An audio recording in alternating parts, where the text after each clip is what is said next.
So clearly I don't need to introduce our next guest.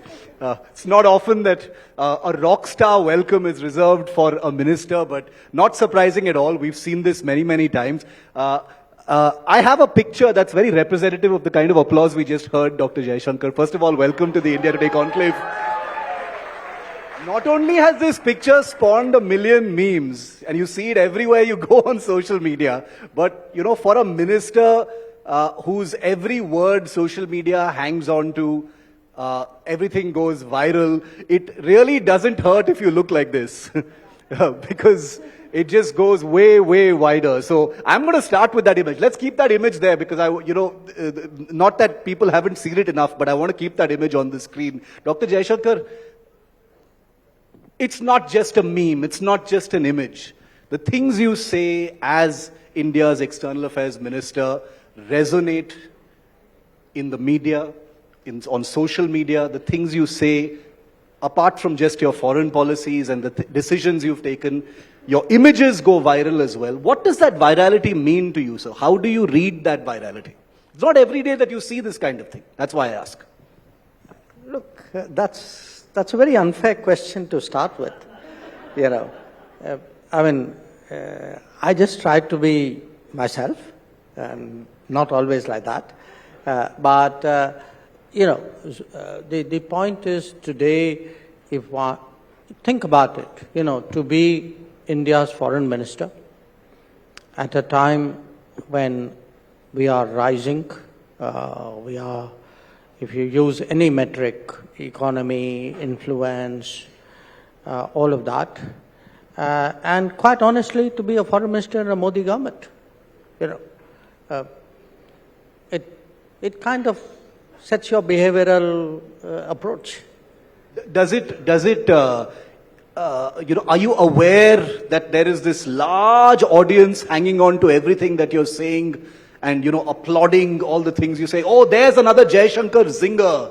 He said something. 30 seconds from a 1 hour speech will just go crazy viral, millions of views. Are you aware of that when you speak? I think you got to keep it in proportion, okay? Actually, if you look at it, what has been happening is we've been putting out our narrative, our case, our arguments. And the world's been, the last 5 years, unusually contentious and effervescent. Things are happening. People make points strongly, and you end up in situations where you hold your ground, or you contest it, or you counter it, so it's very, it's a product of circumstances, product of times, I would say. Okay, come on, Shiv. 4 decades in diplomacy, 5 years in politics. Let's bring him into his comfort zone, China. So there's a massive challenge, but also opportunities. You have tried to manage the relationship with China. It's been difficult, not just for India, but across the world. One of the biggest challenges for the world today is China and the growing aggression of China in many parts of the world, not just in our region. How do you look at tackling China, handling China, and how do you see taking that challenge forward in the next government should you win? Look, I would say, Geeta, the first thing is we have to stop pretending that everything is nice, stop being worried to express what we feel, stop using terminology which doesn't work for us, may work for them. So I think being straight, being public, being upfront is the starting point. Now, the fact is, it's not today I agree, since 2020, the relationship has become much more complicated. I accept that.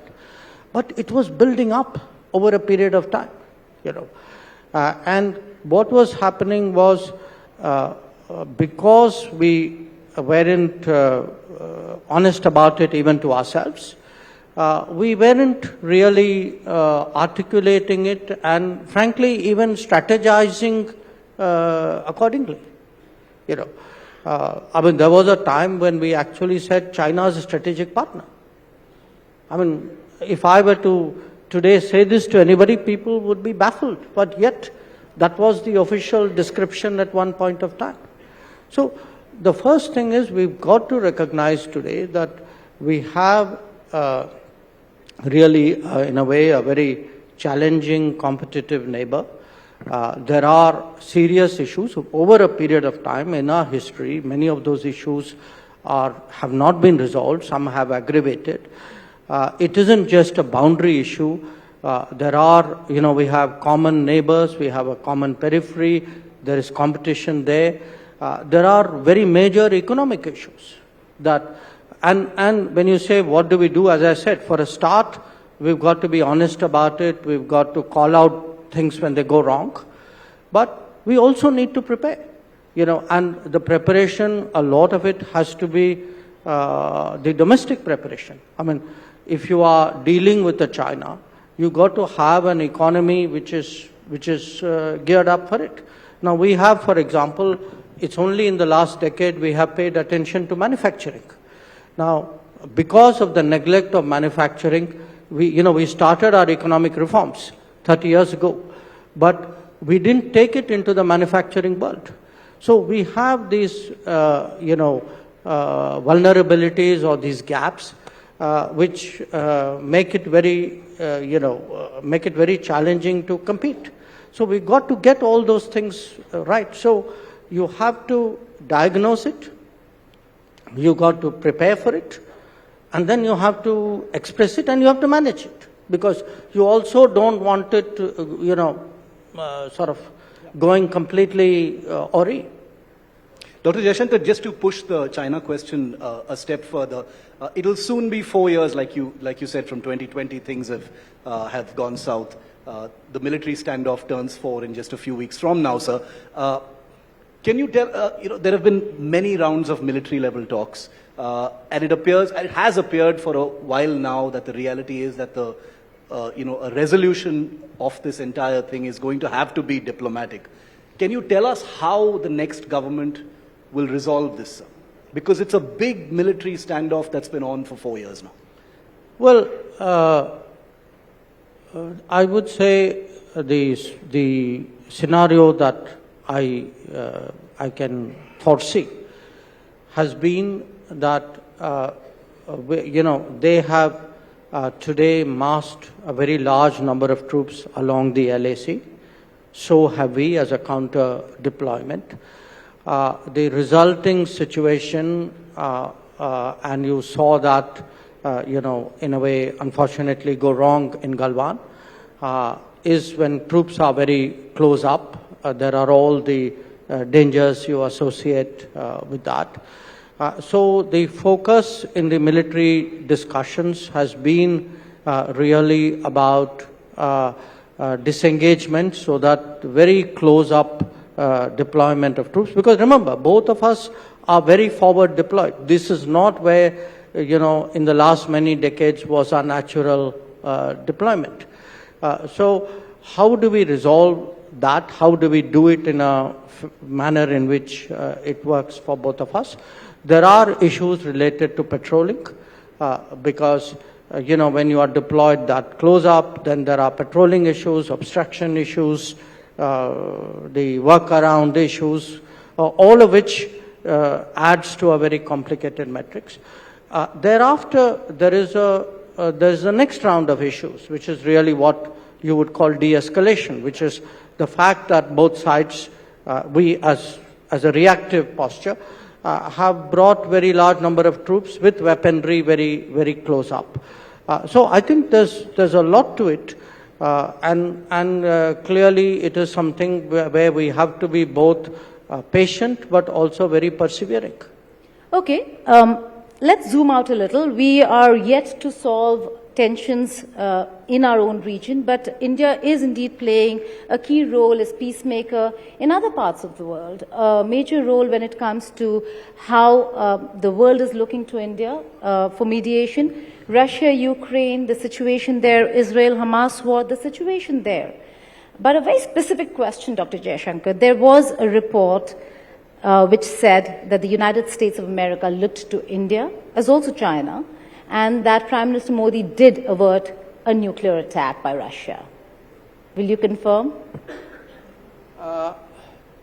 Look, we have, since the conflict in Ukraine started, there have been a number of issues in which we've been involved. We haven't been very public and explicit about all of them. In many cases, one or the other party or a third party or an international organization has asked us to weigh in some form. And if we believe that doing so was helpful, because, ideally at this time, I would say, frankly, the world wants this conflict to end. But it's not something that anybody is expecting in the near term, unfortunately. So the most sensible thing to do is to say, okay, let me at least help to solve one part of a problem or reduce one tension or relieve one worry.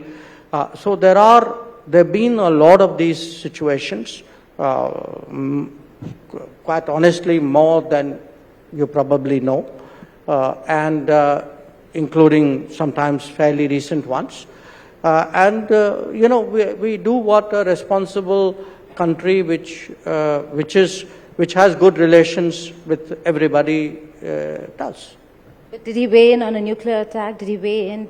Was there a conversation? As I said, we have been continuously doing whatever we can to reduce tensions, to relieve worries, to see that things don't happen which make it worse. I can tell you you can't take the diplomat out of Dr. Jaishankar. Yeah, you're not going to get him to say we averted a nuclear attack. Okay, let's move from Russia, Ukraine now to the Indian Ocean, Dr. Jaishankar, where with the Red Sea, with the fallout of what's happened between Israel and Gaza, there's been a very positive spotlight on India and its role in the Arabian Sea, in the Indian Ocean.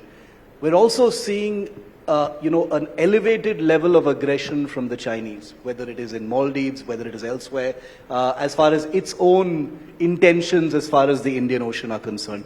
Can you tell us how India is navigating this? It's a complex, shape-shifting issue. Can you tell us how the next government will handle this? This is a situation that is likely to become a bigger churn, sir. Well, look, I think there are multiple things which are happening in the Indian Ocean. One part of it, as you referred to, which is Red Sea, Gulf of Aden, etc. We are, in fact, right now we have an ongoing situation with one of our ships, INS Calcutta. We are, again, as a responsible country, contributing our bit for maritime safety, security, dealing with the prospect of drone and missile attacks on shipping, countering piracy. And this is important for people in our country to recognize and appreciate, because the era when the global commons would be looked after by other people, that era is now behind us. So countries like us have to weigh in more, be more active, to use our forces for common good in a way. And the Red Sea, Gulf of Aden deployment, we have, I think, about 12 ships there. So if you look in terms of national commitment, we would be among the larger national presence, not the largest, but among the larger national presence out there. The second part of it would be, again, if you've seen the last 10 years, we've been very active as a first responder. That when you have natural disasters, it was the Yemen civil war, it was going back to 2015, a water crisis in Maldives, a landslide in Sri Lanka, a cyclone in Myanmar. So where, again, now I contrast that, with, say, 2 decades ago, where again, when we had the tsunami in 2004, essentially, apart from India, really much of the succor and support came from outside forces in a way. So we have to see, it could be a conflict kind of situation, it could be a natural disaster, but our responsibilities and our activities in the region have actually grown tremendously in the last decade. The other part of it is the strategic part of it, which is the natural contestation between states, the competition out there, countries, maneuvering, out-maneuvering, countering, exerting influence, countering that influence. That is something which is part of the competitive nature of world politics. Now, there will be ups and downs. That is also to be expected. Often, political developments in one or the other country can impact it. Looking back, perhaps we should have been strategically much more aware than we were. For example, when Hambantota was first built, I don't think there was sufficient understanding in this country. We are talking 2008, 9, 10, roughly that period, about the implications that it would have for a country like India. We are today very aware. We are very active. If you look, actually, I'm giving you a kind of a bureaucratic MEA speak explanation. But, when we actually had a strategy called Sagar, the whole idea of Sagar is end-to-end look at the ocean as a consolidated space. It could be island states, it could be the oceans, it could be a regional effort. Don't deal with it in bits and pieces, and be aware of your strategic interests and do what you have to do to safeguard it. So these are all, there's no end to it. This is a permanent objective of a country for whom an ocean space that is so proximate to it and where we have such a central spacing. We will have to be continuously and persistently active out there. There's also concern, Dr. Jaishankar, when it comes to social media, how foreign policy is decided, not decided in the social media space today. Sometimes it's good. Sometimes we have false narratives being built in that space. How do you look at that? How does one counter that at a time when you have biases coming in? Various countries have their own perspectives. There's hypocrisy in how they see India's position on certain matters that don't suit their interests. How does one challenge and beat this? Well, look, I am paid to fix foreign policy. I'm not paid to fix social media. To be honest, nobody can fix social media. The nature of the platform is such that everything which you somewhat disapprovingly state is actually something which gets more eyeballs in social media. But what about the biases from international it will happen. I take it as a given. Countries. Look, I may not like it, but because I don't like it doesn't mean it's not going to happen. I assume this is a medium which is very angular, which is very naturally given to strong views, where the sense of being responsible for what you are posting is somewhat diminished. These are the facts of life with which we operate. So you counter it fairly rapidly. So the days when, let us say, the XP division of MEA could sit over something for a few hours or a day, etc., those are behind us. On the run, sometimes we see a tweet, we counter it, frankly, sometimes within minutes. But Dr. Jaishankar, you say you're here to fix foreign policy and not social media. But that's a constant side effect. Do you see that as, a kind of affirmation from millions of people who are listening to you as, Dr. Jaishankar, the External Affairs Ministry, busting narratives that have prevailed for a long time against India?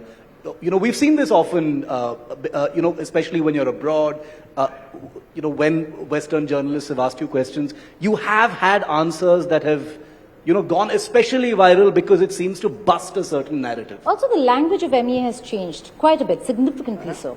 It has. Well, look, we've adjusted to the times too. As I said, it's a reality.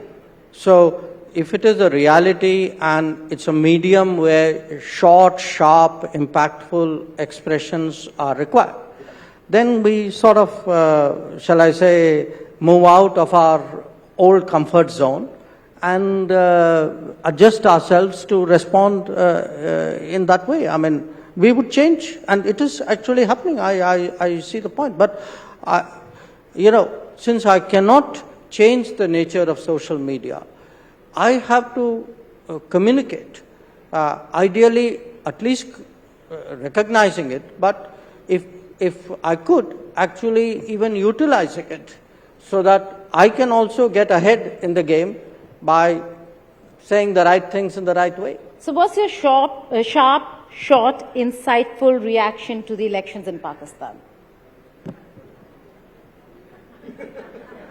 In 30 seconds. Does silence count? So,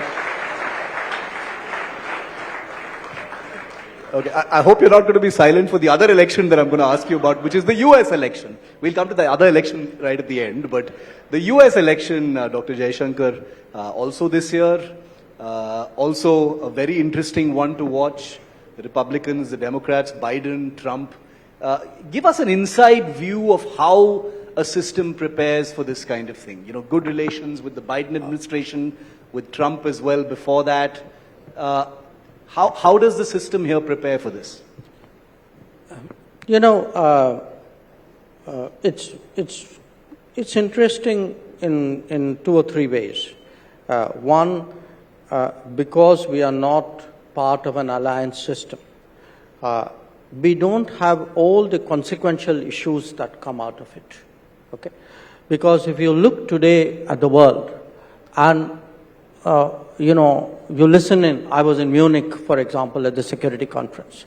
So when I listened into the worries or the debates which people were having, a lot of it were actually the debates of the allies of America, and they were debating what could be the implications for the alliance if results go one way or the other. The second, which is in a way peculiarly us, was, we had a very difficult time in our America relationship in the 1960s, definitely 70s, 80s. So what happened was, because our challenges were more with the administration, we actually concentrated on the Congress as a way of engaging the American polity. So over a period of time, and this is an account I've been involved with for 40 years, we actually, the Indian system developed this very bipartisan way of working, of casting its net wide. So the moment anybody actually pops up on the American political scene, immediately what we do is to say, okay, that could be a governor today, could be a first-time member of Congress. You try and reach out. So it's one place where we have actually built a very, I would say, extensive culture of engaging and maintaining relationships. Now, when you take that into today's America, let us say last 10 years or so, for us it's very natural. I mean, I'm not disclosing any great secret that, say, before the 2016 November results, we had already reached out to the Trump campaign at a high level, and because that's the way it would be. And it wouldn't be,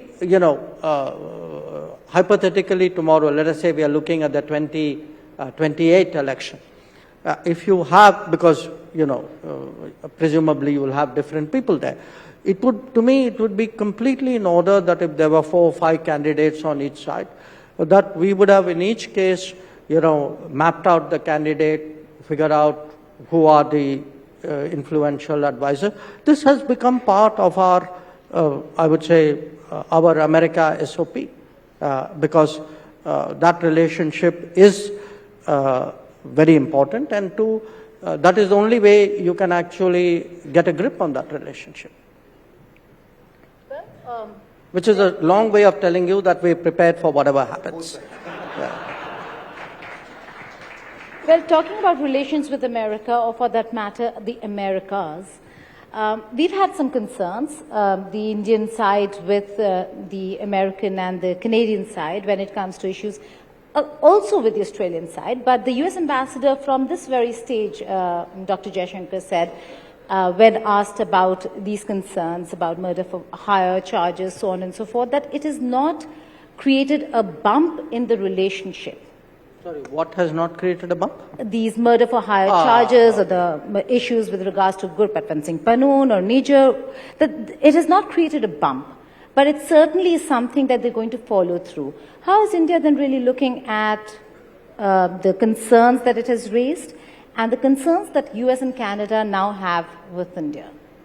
No, look, you keep using US and Canada sort of seamlessly. I would draw, make the divide because we see I would how draw you react. a line there for a variety of reasons.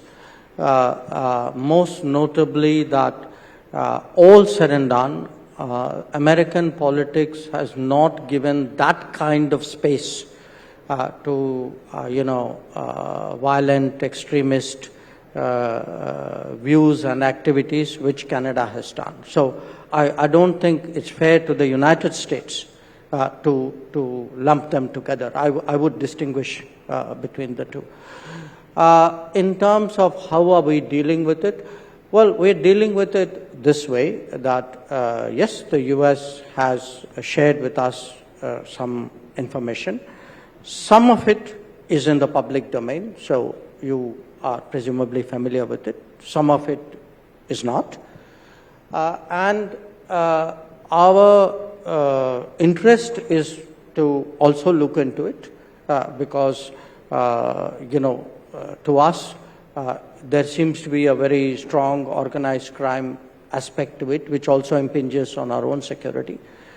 So when we were apprised of this information, we decided to set up a very high-powered committee to look of competent people to look into it, and that is an ongoing issue right now. Who's and the part Americans of that committee, know. sir? Sorry? Who's part of that committee? Because Competent, high-level people. So. Okay, but can I just add and ask, because again, from this very same stage, US Ambassador Eric Garcetti also spoke about the other concern that now US has raised and India said do not interfere in India's internal matters. That's the implementation of CAA. And he said that irrespective, we share certain values, we have certain values. You can question our imperfect democracy, and we also will continue to monitor and do so with regards to India. The fact that the cutoff date is 2014 and the people who've already come in are already in. Now, if we are looking at only Hindus, Sikhs, Parsis, Christians and not Muslims, is that not discriminatory is what maybe the West is looking at. So how do you look at the Western view or how the West is looking at the implementation of CAA? Well, look, I'm not questioning the imperfections or otherwise of their democracy or their principles or lack of it. I'm questioning their understanding of our history. Okay? I mean, if you hear the comments from many parts of the world, it is as though the partition of India never happened. And that there were no consequential problems which the CAA is supposed to address.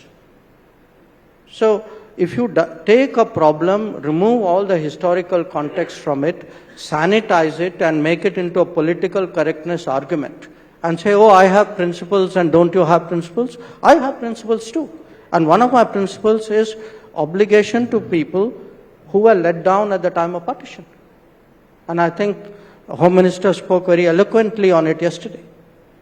So the second is, I also have a problem when people don't hold up a mirror to their own policies.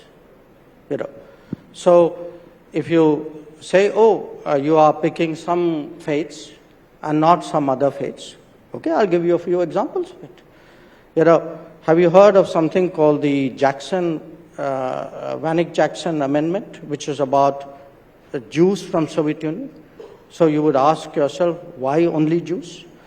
Then there was the Lautenberg Amendment, which was about Christians and Jews, again 1989, Soviet Union.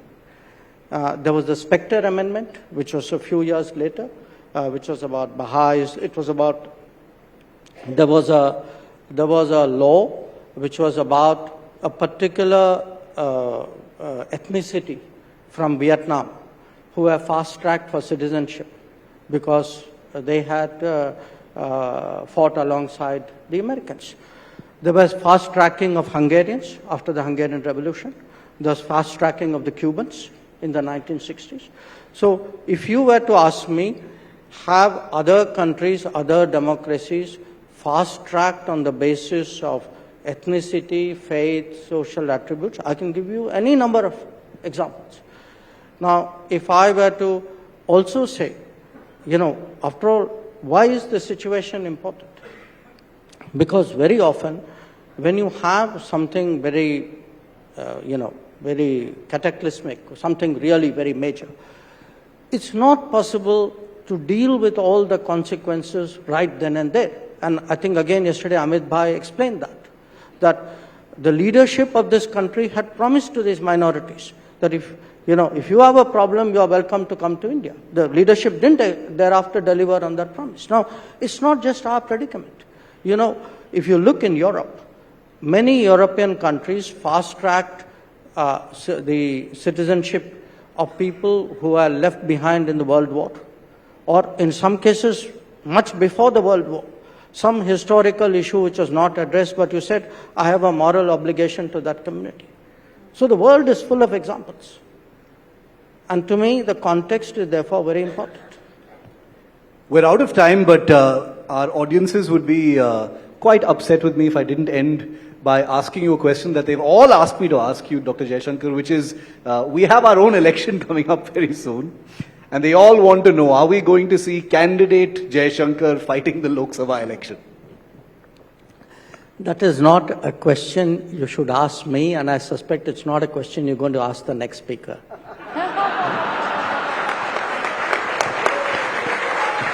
Dr. S Jaishankar, ladies and gentlemen. Thank you, sir.